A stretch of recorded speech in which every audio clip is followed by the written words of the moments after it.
अटक में तैनात district wild officer Shahzaib Khurshid साहब के साथ मौजूद हैं। आइए उनसे बातचीत करते हैं कि ज़िला अटक में वाइल्ड लाइफ के क्या हालात हैं और क्या लोगों के अंदर क्या आगाही है, किस किस लेवल का ये काम कर रहे हैं। जी खुर्शीद साहब बताइए जी। अस्सलाम वालेकुम, मेरा नाम शाहजैब खुर्शीद है। मैं डिस्ट्रिक्ट ऑफिसर हूँ, एक्ट कर रहा हूँ as assistant chief wildlife ranger. Department के अंदर ना कुछ बहुत इमीडिएट रिस्पॉन्सेज के बाद बहुत सारी चेंजेस लाई गई हैं। अब डिपार्टमेंट की कार्रवाइयाँ वैसे नहीं रही जैसे प्रीवियस ईयर्स के अंदर होती थी। आफ्टर 2025 अमेंडमेंट्स 2025 की अमेंडमेंट्स हुई हैं वाइल्ड लाइफ एक्ट के अंदर, उसके बाद हमारी जो कार्रवाई है उनके अंदर फाइन की अमाउंट और जो सजा है उसको इंक्रीज किया गया है। सजा की बात की जाए तो सजा का दुरानिया 5 साल से लेकर 7 साल तक इंक्रीज कर दिया गया है। और अगर हम बात करें इम्प्रिजनमेंट की, कैद की सजा की बात करें, तो वो उसके साथ साथ जो फाइन है वो कम से कम 50,000 से लेके 10 लाख तक इसको इंक्रीज कर दिया गया है। और रिसेंटली हमने डिस्ट्रिक्ट अटक के अंदर तकरीबन लास्ट 2 मंथ्स के अंदर 15 लाख तक का कंपनसेशन महकमाना मुआवजा किया है। और उसके साथ साथ 27 से 28 जुडिशियल केसेस रिपोर्ट करवाए हैं। और डिपार्टमेंट की रिट को चैलेंज करने वाले जो इलीगल गैर कानूनी शिकार करते हैं उसको बरकरार रखा है। और मजीद डेली बेसिस पे हमारी रेड्स हो रही हैं, कार्रवाइयां हो रही हैं। अच्छा, ये बताएं कि ये पहले तो इस जो था ये इतनी सख्ती नहीं थी, ये अब सख्ती क्यों आई है? सर, इसकी बड़ा अच्छा सवाल किया आपने। इसकी सबसे अहम रीजन है कि जो हमारी नेचुरल जो वाइल्ड स्पीशीज हैं, अनवा हैं, वो एक्सटिंक्शन की तरफ जा रही हैं।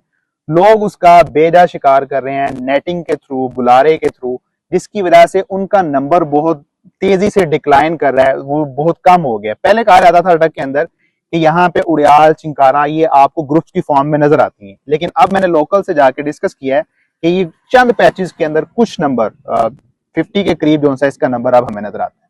तो इस वजह से डिपार्टमेंट ने ये डिसाइड किया है कि हमने अपने जो नेचुरल हैबिटेट के अंदर हमारी स्पीशीज हैं इनको बचाना है। ये हमारी कुदरत का हुस्न है, इनको सेव करना है, प्रिजर्व करना है। जी, लोगों की शिकायत ये है कि लोगों की फसलें खराब हो रही हैं, तो वाइल्ड लाइफ वाले जो है ना वो कह रहे हैं ये गैर कानूनी शिकार है, इनको वाइल्ड बोर को जो है ना आप किल नहीं कर सकते। तो उसके लिए कोई और लाइमल है जिस तरह का शिकार किया जा सके? हाँ, ये last time news media outlets के थ्रू मेरे पास एक क्वेश्चन आया था जिसमें लोगों ने कहा है कि आप सुअर के थ्रू जो शिकार है कुत्तों का उसको अलाउ कर दें। इसमें लोग अपना शुगल पूरा करने के लिए डिफरेंट ग्रुप्स डिफरेंट रीजन से आते हैं, गाड़ियों में वो शिकारी कुत्ते रखते हैं, उसके बाद वो वाइल्ड बोर के ऊपर, सुअर के ऊपर छोड़ते हैं। हमारी 2025 की अमेंडमेंट है एक्ट के अकॉर्डिंग, ये क्रूएलिटी है, जुल्म है। आप दो जानवरों को आपस में नहीं लड़वा सकते, उनकी आपस में फाइट नहीं करवा सकते, उनके थ्रू किलिंग नहीं करवा सकते। हाँ, उनका जो सवाल है कि अगर उनकी वो वाइल्ड बोर या सुअर फसलें या पॉर्क्यूपाइन जिसको से कहते हैं वो फसलें तबाह कर रही है, तो इसके लिए वो कानूनी तौर पर उसको किल करें, शूटिंग परमिट लें, देन उसको शूट करें। वो एनिमल्स को लड़वा के उसको किल नहीं कर सकते। इस तरीके से उनकी फसलें भी बच जाएंगी और वाइल्ड लाइफ के जो एक्ट है उनकी खिलाफवर्जी भी नहीं होगी। तो ये बताइए ना कि आप जिन लोगों को लाइसेंस दे रहे हैं उनकी क्या श्योरिटी है कि वो उसको मिसयूज नहीं करेंगे? हाँ, ये एडवांटेज लेते हैं लोग फिर। जी। इसके लिए ना हम जो अभी रिसेंटली 30 सितंबर तक रशियन डव का जो है ना वो सीजन चल रहा है शूटिंग का। कल भी मैं गया हूँ और कल की कार्रवाई में जो लोग इलीगल एक्टिविटी कर रहे थे वहां पे, इसका बैग साइज होता है, बैग साइज के मुताबिक मिसाल के तौर पर 5 बर्ड अलाउ होते हैं एक दिन में। तो हमारे डिपार्टमेंट के जो वाइल्ड लाइफ रेंजर्स हैं वो जाके उसको चेक करते हैं, उन लोगों का परमिट देखते हैं। अगर कोई इलीगल एक्टिविटी हो, जिस तरह के कल 2 मैंने फाइन किए हैं 2,20,000 के 2 पार्टियों को, वो केपी से आए हुए थे और वो पंजाब की बाउंड्री के अंदर शिकार कर रहे थे आके रशियन डव का। They don't have any permit, उनके पास परमिट नहीं था। तो इस चेक एंड बैलेंस के साथ साथ फिर हम उनके अगेंस्ट कार्रवाई करते हैं। तो आपका कितना फील्ड स्टाफ वर्किंग में, फील्ड में कितने लोग होते हैं आपको? जिला अटक में बता दें। ओवरऑल डिस्ट्रिक्ट के अंदर हमारे 40 के करीब जो से वो नफरी है। इसकी डिवीजन तहसील वाइज होती है। तहसील का जो हेड होता है ना वो SWR होता है, जिसको प्रीवियसली इंस्पेक्टर कहा जाता था, अब उसको कहा जाता है सीनियर वाइल्ड लाइफ रेंजर। इससे ऊपर होता है हेड वाइल्ड लाइफ रेंजर। और जो जिले अफसर होता है जिसके ऊपर मैं काम कर रहा हूँ वो होता है ACWR, assistant chief wildlife ranger. और जो डिवीजन की अफसर होती हैं राइट नाउ जो रावलपिंडी रीजन की है मैडम अरपा, वो पूरी डिवीजन को कंट्रोल करती हैं, वो होती है DCWR, deputy chief wildlife ranger. तो इस तरीके से हमारी हायरार्की है और इस तरीके से हम उसको एज अ फोर्स डील करके कार्रवाई करते हैं। लेकिन ये स्टाफ तो बाजार बहुत कम नजर आ रहा है, तो फिर इतनी बड़ी फील्ड को कैसे कवर कर रहे हैं आप? ये आपने बात अच्छी की है। प्रीवियसली हमारे डिपार्टमेंट के अंदर ये अभी रिसेंटली 650 के करीब अपॉइंटमेंट्स हुई हैं। पहले हर डिस्ट्रिक्ट के अंदर 10 12 का स्टाफ होता था जो बहुत मुश्किलात के साथ कार्रवाई करता था। अब इसके साथ साथ इंक्रीज हो रहा है, डे बाय डे हमारे प्रोटेक्शन सेंटर भी बनने जा रहे हैं, हमारी हवालात भी बननी जा रही हैं according to our new act. ये चेंज बहुत जल्दी नहीं आएगा, आहिस्ता आहिस्ता आएगा, बेहतरी की तरफ जा रहा है, मजीद बेहतरी की तरफ आपको अपकमिंग डेज के अंदर देखने को मिलेगा। तो जो पब्लिक कोऑर्डिनेशन है वो कैसी है? आया इस हवाले में पब्लिक भी आपके साथ हेल्प आउट कर रही है कोई? पब्लिक के हवाले से ही आपने अच्छा सवाल किया। पब्लिक जो है ना अभी इस चीज को डाइजेस्ट नहीं कर पा रही, उनके लिए ये हैवी फाइन्स जो हैं उसकी हमें दो मज़ामतें यहाँ पे देखने को मिली हैं।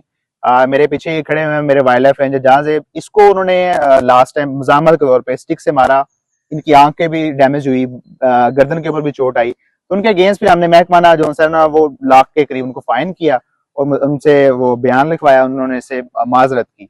तो लोग इस चीज को ना हैवी फाइन्स को एक्सेप्ट नहीं कर पा रहे, उनके लिए एक ये नई चीज है।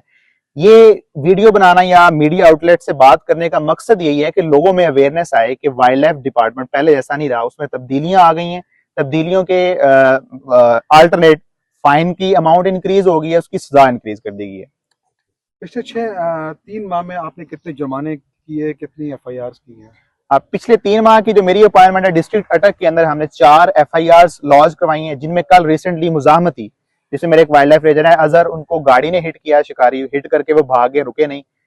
5वीं FIR, टोटल 5 FIR हो गई हैं जो हमने डिस्ट्रिक्ट अटक के अंदर करवाई हैं। और जुर्माना जो कंपनसेशन हुआ है वो तकरीबन 150 के करीब हुआ है, उसकी जो टोटल अमाउंट बनती है वो तकरीबन 16 लाख के करीब बनती है, जो हमने लास्ट 3 मंथ्स के अंदर डिस्ट्रिक्ट अटक के अंदर की है। कोई ऐप भी है या कोई UN नंबर भी है आपका? जी जी बिल्कुल, जो लोग कानूनी शिकार करना चाहते हैं उनको डिपार्टमेंट फैसिलिटेट करता है। मैं लोगों को भी कहूंगा कि गैर कानूनी शिकार की तरफ ना जाएं। आपको तंग करना, आपके ऊपर हैवी फाइन लगाना या जेलों में बंद करवाना हमारा मकसद नहीं है।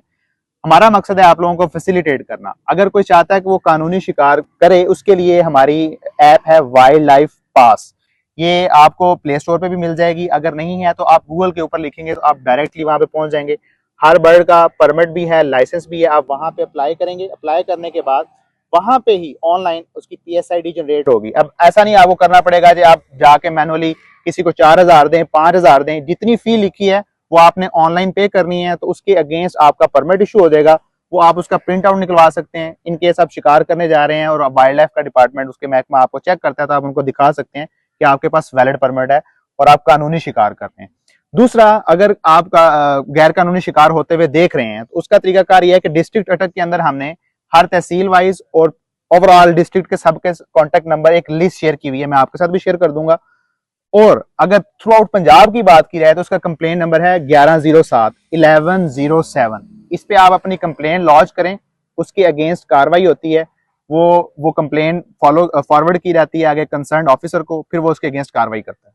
अच्छा, एक और चीज देखने में आई है कि सेक्रेटरी फॉरेस्ट्री और रेंजर्स और फिशरीज वो एक ही सेक्रेटरी बैठे हुए हैं। जी जी। तो ये डिवाइडेड वर्किंग क्यों हो रही है? यानी कि आपका डिपार्टमेंट अलग से है और जंगलात वाले जो हैं वो अलग से वर्किंग कर रहे हैं, तो आपकी कोई इंफॉर्मेशन शेयरिंग का फार्मूला है या कोई कोऑर्डिनेशन का कोई फार्मूला बना हुआ है? जी, मैं आपसे ये अर्ज कर देता हूँ। इसमें हमारा जो अभी सेक्रेटरी हैं मुदस्सर रियाज मलिक साहब, उनके अंडर 3 डिपार्टमेंट्स हैं, जिनमें पहला डिपार्टमेंट इसका फॉरेस्ट्री का है, देन वाइल्ड लाइफ, थर्ड है फिशरीज का। इन तीनों डिपार्टमेंट की कार्रवाइयां अलग अलग होती हैं। बाज दफा हम फॉरेस्ट्री वालों के साथ कोलैबोरेट करते हैं, उनसे हमें लोकेशन चाहिए होती है, कोई मैप चाहिए होता है, देन हम उनसे राब्ता करते हैं और इंडिपेंडेंट कार्रवाइयां होती हैं, लेकिन एक दूसरे की कोलैबोरेशन से मदद हम करते हैं, कोऑर्डिनेशन करते हैं, बट तीनों डिपार्टमेंट इंडिविजुअल वर्किंग कर रहे हैं इस वक्त। ये बताइए कि जब आप कार्रवाई करते हैं गैर कानूनी शिकारियों के खिलाफ, तो क्या कोई सियासी प्रेशर भी आता है और आप उसको कैसे देखते हैं? ये बड़ा अच्छा सवाल किया। बिल्कुल सियासी प्रेशर, पॉलिटिकल प्रेशर होता है और मैं अपने रिस्पेक्टेड पार्लियामेंटेरियन से भी कहूंगा कि वो जो गैर कानूनी शिकार है ये बहुत स्पीडीली हमारी जो स्पीशीज है उनकी इंडेंजर्ड, उनको एक्सटिंक्शन की तरफ लेके जा रहा है। इस मामले में वो हमारे साथ ताउन करें और अपने थ्रू मीडिया आउटलेट्स या उनके जो भी कोऑर्डिनेटर्स हैं उनके थ्रू उन लोगों के अंदर अवेयरनेस पैदा करें कि वो गैर कानूनी शिकार ना करें और इसके ऊपर महकमा वाइल्ड लाइफ उनका साथ दें। बिल्कुल पॉलिटिकल प्रेशर भी होता है और डिफरेंट हर्डल्स भी होती हैं जो हमें फेस करनी पड़ती हैं, लेकिन अल्हम्दुलिल्लाह इन लास्ट 3 मंथ्स के अंदर हमने डिस्ट्रिक्ट अटक के अंदर वाइल्ड लाइफ डिपार्टमेंट की एक रिट कायम की है और हैवी फाइन इम्पोज किए हैं जिन जिन लोगों ने इलीगल काम किया, उनके अगेंस्ट गैर कानूनी जो शिकार किया है, कार्रवाई की गई है। तो इस हवाले से आपको सेक्रेटरी लेवल से या प्रोविंशियल लेवल से कोई डायरेक्शंस आई हुई हैं कि पॉलिटिकल जो इन्वॉल्वमेंट है उसको कैसे आपने अटेंड करना है? जी जी बिल्कुल, एक रिस्पेक्टेबल मैनर से, क्योंकि हमारे रिस्पेक्टेड पार्लियामेंटेरियंस हैं, हमारे ऑफिशियल्स हैं, ऑफिसर्स लेवल रैंक के बंदे होते हैं, तो उनको हम यही गाइड करते हैं कि जो लोग लीगल करते हैं उनको हम फैसिलिटेट करते हैं, और प्रॉपर हमें डायरेक्शंस हैं कि उसको किस तरह टैकल करना है, किस तरह हैंडल करना है, किस तरह रिस्पॉन्ड करना है। जहां हमें हमारे हायर ऑफिशियल्स की जरूरत पड़ती है तो हम उनको इन्फॉर्म करते हैं, उनकी डायरेक्शंस लेते हैं, गाइडलाइन लेने के बाद देन फिर हम कार्रवाई करते हैं।